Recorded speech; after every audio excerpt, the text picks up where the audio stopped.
Old Man Logan is dying all over again, but before he shirks off this mortal coil, he has some unfinished business to attend to. All this and more on the pages of Dead Man Logan issue number 1. What'll happen next? Well, let's hop on in together and find out. Alrighty then, so as we join the comic, our hero wakes up the way many Canadians wake up every morning, face down in the snow and surrounded by a bunch of dead bodies without knowing how he got there. Pfft, hey man, that's how I woke up this morning. A group of concerned new mutants, including Blob, decide to take Old Man Logan back to the school. After running some medical tests on him, they discover that he is not in a good way. It seems that with his old age, Logan has been forced to take Regenex, a wonder drug created by the Silver Samurais Corporation to try and up his healing factor. Hey now, Logan, that's nothing to be ashamed of. That happens to all of us as we get older. You gotta take supplements to keep your healing factor going harder and longer. This is bad news because he's built up a resistance to the drug, which means his healing factor is gonna crap out on him soon, and that means all the metal in his blood is going to actually start poisoning him. And why yes, that does sound exactly like what happened to main 616 universe Wolverine that killed him in the Death of Wolverine story. The docs say Old Man Logan has a handful of months, and that's a generous estimate. Before he kicks the bucket though, he hopes to deal with some unfinished business, and by unfinished business he means old business, like literally what he had planned to do when he first got introduced to the 616 universe following Secret Wars. And that is kill anyone who might be involved with his potential dark future, wherein he goes nuts and kills all the X-Men. He managed to take out one of the dudes, Black Butcher,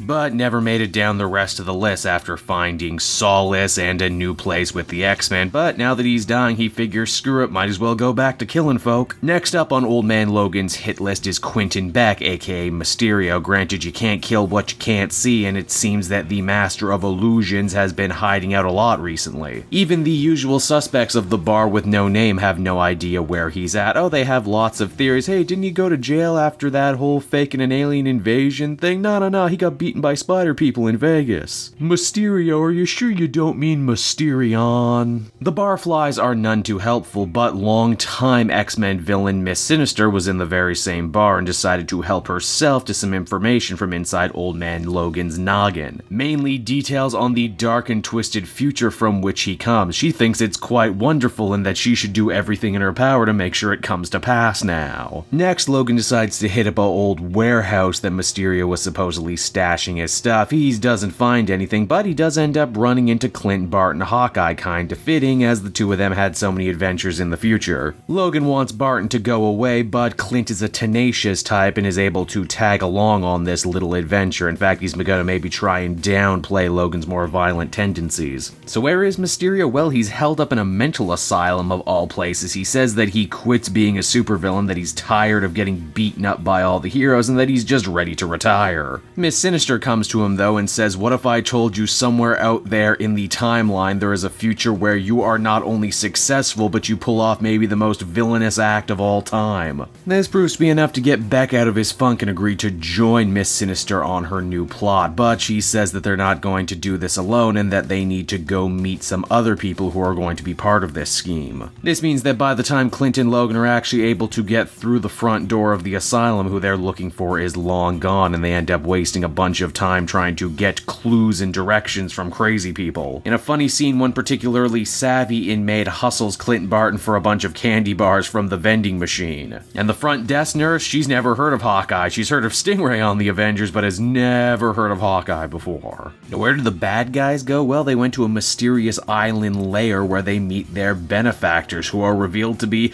get this, Sin and her boyfriend Brock Rumlow Crossbones. It seems that they've started a group they dubbed Neo Hydra and are looking for as many new recruits as possible. And so that was Dead Man Logan issue number 1, everybody, and overall I thought it was a fun enough start to this storyline. I think we can all agree whether you loved or hated the latter part of Old Man Logan ever since Jeff Lemire left. The whole idea has kinda been running its course and kinda running in place. And with the main 616 universe Wolverine returning, it was time for Old Man Logan to either shit or get off the pot, and because Extermination is already dealing with the young time-traveling X-Men. His time was coming one way or another. I do respect Ed Brisson for bringing this story completely full circle, going back to the List and the Revenge Quest. In fact, this story makes even more sense now because characters like the Hulk and Red Skull have returned. In some cases, like with the Hulk, are actually acting more villainous and more in line with the Hulk of the Wasteland future. This story definitely has its work cut out for it, especially when we stop and consider that Charles Soule's death of Wolverine was such a damn good story and such a damn good send-off. This one is going to have to try twice as hard. Ultimately, I think I'd feel comfortable giving this one a 7 out of 10. Hey there everyone, it's your old pal Cape Joel again. Thank you so much for watching to the end of the video. I hope you enjoyed it, and if you did, why not check out some of these other videos I have available from the channel. Then you can follow me on Twitter and Facebook at Cape Joel, so you're always up to speed on what I'm doing next. And hey, did you know, outside just making great weekly comic videos, I'm also on several comic book podcasts, some of which are very popular. There's the Weekly Pull, which the shirt I'm wearing right now. That one goes every other Tuesday. Then there's the Elseworlds Exchange over on the Comic Pop channel. That's every Wednesday around 3 to 5, give or take. And then how could I possibly forget the Comic Multiverse, the show hosted by myself and Matt of Fortress of Solitude. That one goes live on this channel every Wednesday at 8, and also SoundCloud and iTunes later on. Be sure to check out and subscribe to those if you haven't already. I assure you, you won't be mistaken.